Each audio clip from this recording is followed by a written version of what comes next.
প্রিয় ভাইরা আমার, গভীর মনোযোগ। আজকে আমি এমন একটি বিষয় নিয়ে এসেছি যে গ্রাম এলাকায় একজন লোক তার বউকে অধিক পরিমাণ পিটাতো। প্রত্যেকটা কাজে তার বউকে মারধর করবে। কিন্তু দেখেন, এইভাবে সংসার যদি ছেলেরা যদি মেয়েদেরকে মারধর করে, তাহলে সংসারে কি শান্তি থাকে? কোনদিন শান্তি থাকে না। অশান্তির আগুন দাও দাও করে জ্বলতে থাকে। মাঠ থেকে কাজ করে আসছে, বউকে ধরে মারছে, মানে প্রত্যেকটা ক্ষেত্রেই বউকে ধরে মারছে।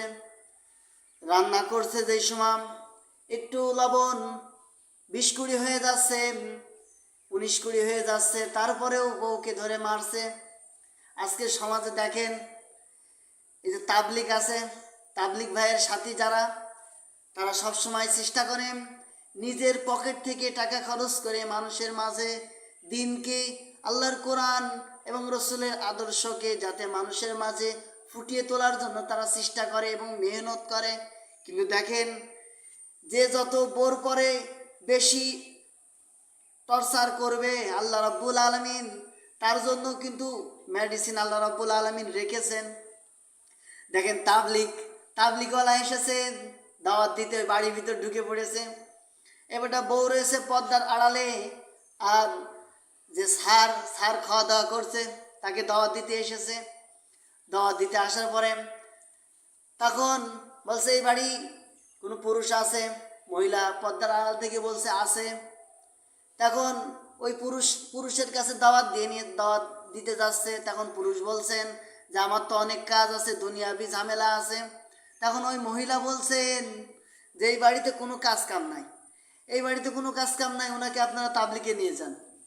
প্রথমে নিয়ে গেছেন 3 দিন, নিয়ে আসার পরে তিনি একদম ভালো হয়ে গেছে। আগে বউ পিটাতো, বউ ধরে বউ পিটাতো, এখন আর বউকে কিছু বলে না।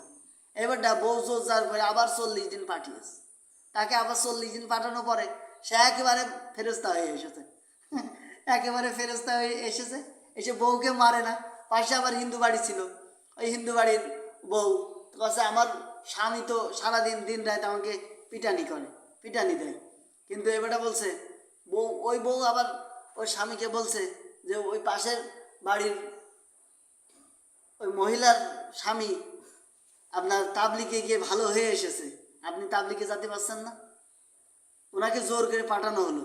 বলছে আমি তো হিন্দু, আমি যদি তাবলিগে যাই তাহলে হয়? বলছে না, আপনি তারপরেও মুসলমান হয়ে তাবলিগে যান। তা উনি গেছে, তাবলিগে গিয়েছে। এবারে উনিও এসে আল্লাহর রহমতে ভালো হয়ে গেছে।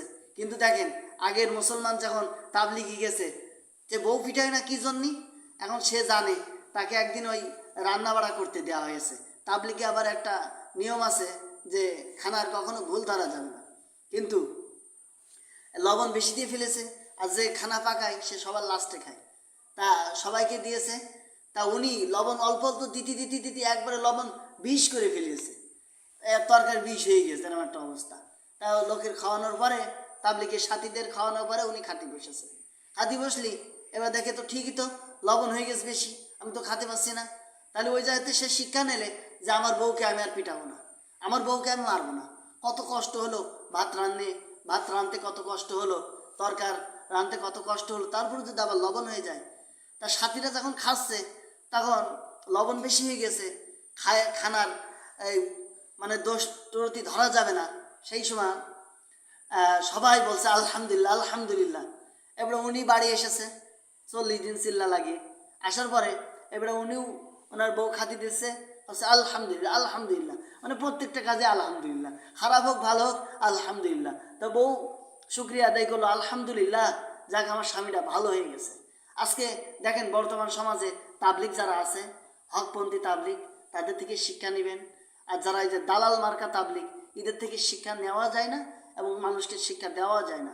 এই জন্য কোরআন সুন্নাহ মোতাবেক যে তাবলিগগুলো আছে, এই তাবলিগগুলো আপনারা সময় দেবেন বেশি করে, এবং তাবলিগের সাথে মেহনতের সাথে তারা কাজ করবেন, আপনারা সহযোগিতা করবেন। আল্লাহ রাব্বুল আলামিন যেন তাবলিগের সাথে কাজ করার তৌফিক দান করেন। আমা তৌফিক ইল্লা বিল্লাহ।